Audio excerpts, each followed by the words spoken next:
I know that as we get older, that club head speed starts to dissipate. The distance the ball travels off the tee box gets shorter and shorter. What can we do? This is going to be fun. We're going to look at it together, but we've got to start from the beginning. Where do we need to go? Setup. Let's talk about the setup with the driver. And I know that mobility can be an issue, and so we've got a couple of key points in here that are directly directed to you, the more mature golfer, shall I say. So, ball position. Feet together, ball is in the middle. You'll notice the ball right now is positioned just inside my lead heel. I'm going to take my trail foot only, and I'm going to step that back. Watch for getting too wide. If we get too wide, that limits our mobility. It makes it difficult to get that pivot, that shift coming into the golf ball. So I'd rather see, for us senior golfers, I'd rather see a stance that's perhaps slightly narrower versus wider. That trail foot is dropped to the inside with a little bit of that foot flare. Why? Because I want to make sure, I want to give myself every opportunity to have that nice big pivot into the backswing so I can ramp up the club speed. I've got my ball in the right spot. I've got my feet in the right spot. Where should my body be? Here we go. I'd love to see something whereby we can get the spine tilted ever so slightly. I don't want this to be excessive. Tilted ever so slightly away from the target. You'll notice as you look at me here, I'm ready to launch this golf ball. Ideally, we're going to have the club head traveling in an ascending fashion as it runs into the golf ball, and we want to make sure that we're set up to hit up. We want to hit this ball on the upward strike, and so it's important for us to get my hips just bumped ever so slightly to the target. My sternum is just going to tip away from the target ever so slightly. Now, a great checkpoint. How do I know I'm in the right spot? I'm going to take my trail hand and just reach down and touch the outside of my trail knee. If I can do that, I know I've got my spine in a good spot and I am ready for action.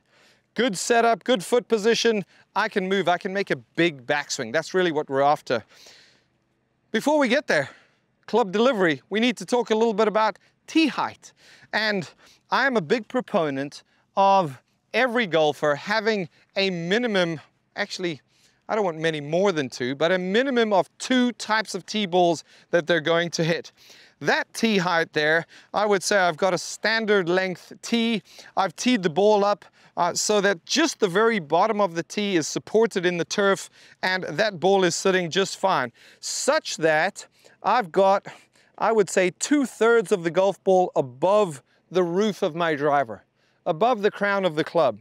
For my go-to shot, and this is where that consistency comes into play, for my go-to shot, I'm going to tee this ball really about half that height. And I think you can see there, if I set up to that one, we've got a lot of golf ball above the top of the club. If I set up to this one, I would say the top of the golf ball is actually about level with the top of the club. So I've definitely teed that down. This is going to be my stock position. This is going to be my go-to fairway finder position. Now, the keys as we hit these 2 very, very different shots is going to be, we're aggressive on both of them. That is so important. I cannot express how important that is, golfers. We've got to have an aggressive mindset on both of these. The lower shot, my fairway finder, is going to certainly have a little bit more shape. I like to hit fades with the driver. Keep in mind, there's nothing wrong with fades as long as they're predictable. And this ball is going to also have a little bit of fade, but it's going to go quite a bit further. Why? Because when I've got the ball teed up high, I can elevate the strike on the face. And if I can hit the ball in the top half, I certainly don't want to pop it up, but if I can get the ball on the top half of the face, now all of a sudden I'm going to launch the ball higher, I'm going to spin it less, and I'm really going to start to be able to be at that 2.75 yards per mph range where I can be max efficiency. This one's all about getting the ball in play, getting it into the fairway. So before we proceed, let's give it a go. I'm gonna try this go-to shot here. Make sure that's good. Okay, and so here I'm going to set up as prescribed the same way, but I'm going to hit a shot that will have a little bit more fade. And that was super duper. Definitely a lower ball flight. It's gonna stay closer to the ground. Why do I want to tee this ball lower? to keep the ball flight down so that ball can get on the ground and not curve out of play far too much. This is for if I've got a great score going and I've got 3 holes to go and I've got to try to get the score to the house, or you've got that hole that always penalizes you. How can we get through this challenging shot? We're going to go with the go-to fairway finder. For this one, very different. Higher tee, equally as aggressive is my mindset. I'm set up to this. This one's going to curve less. It's going to go hopefully a little bit further. Let's see. Oh, and a lot higher, and that ball's going to go quite a lot further. It's not quite as predictable, but oftentimes on the golf course, I'm willing to sacrifice a little bit of my predictability in a quest to be able to go, okay, 15 yards, 20 yards extra. I'm going to go ahead and take advantage of that. Okay, how do we get the club running into the golf ball so that it's up? Because quite frankly, if we're looking to be that efficient rating of 2.75, we need to hit the ball in the center-ish part of the face. We need to hit the ball a little bit above the equator of the face, slightly above center, and we want the club head traveling up with a fairly neutral path. And so the next 2 drills I'm going to share with you help with exactly that. We've all got, at some point, we've bought a dozen balls. And if you haven't bought a dozen balls, you've perhaps bought a sleeve of balls, the box that the balls come in, either a sleeve or a dozen box. Let's hang on to that. This is a great driving aid. What are we going to look for? Let me tee one up, and I'm going to stick with my stock type approach here. This is not my go-to tee height. I tee that ball up there, and I'm going to take a grip length out in front of the golf ball and put my box on the ground. I've run the numbers, I've done the math. I know that if I can hit this golf ball solidly on the face and have the club head traveling upward in an ascending fashion, I'm going to be able to, A, miss the box, but I'm going to start to squeeze out a couple of extra yards out of my MPH, be more efficient. So I'm set up here, a little tilt away from the target, and let's give this a go. Nice high launch, stay aggressive, Andrew, hit it hard. I want to make sure the club head is traveling in an ascending path so that it misses the box. Hopefully the golf ball's going to miss the box. Let's see how we do here.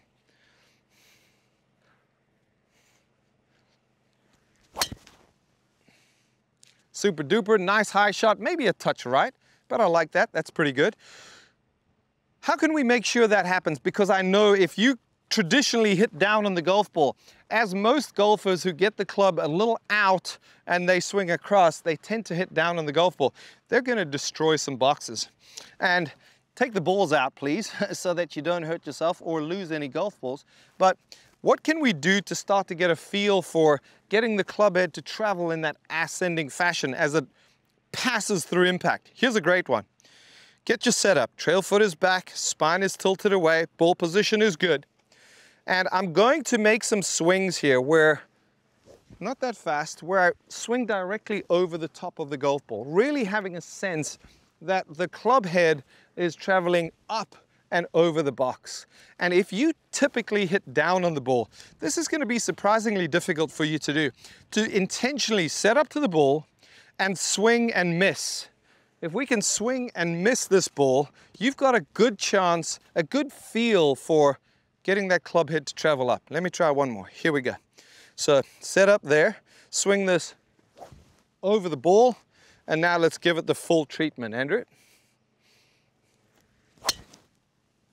I like that. That's a good one. Okay. I got to tell you, you can hear I'm a little winded.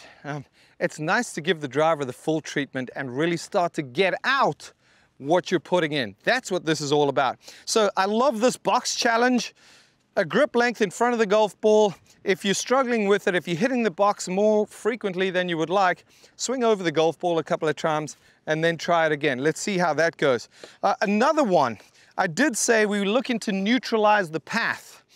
And how are we going to neutralize the path? We're going to put, once again, our club box. That's a very mini club, but we're just using it in lieu of a club box. I'm going to tee the ball up towards the front portion of the box. and I'm gonna give myself just a little bit of room. The inside of the box is matching my target line right here.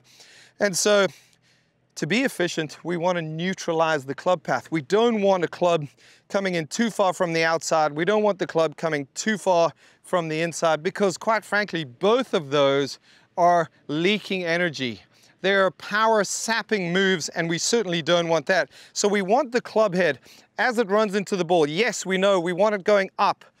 That box drill is going to help. This box drill is going to help keep the club path pretty straight, and now we start to get more energy into the ball. I do know this, the statistics show this. The fewer, the less curve we have, the longer the ball goes. And so a neutral path is going to go a long way towards helping with that. Let's give it a little bit more room there. I need to get this ball on the center of the face. And so I'm set up. My shoulders should be matching the inside edge of the box. And let's see if we can have a nice neutral path here. That was the best one so far. Maybe I should practice that. That ball's going to go a long way. I know that I hit up on that golf ball. I know that I definitely wasn't coming in too far from the outside or too far from the inside, because that box paints a very clear picture for me, the golfer, as to what I want to feel pertaining to club delivery. So important. If we want to get to 2.75, and I know we want that first, then we can start to look at, okay, let's ramp up the club speed. Give it a try.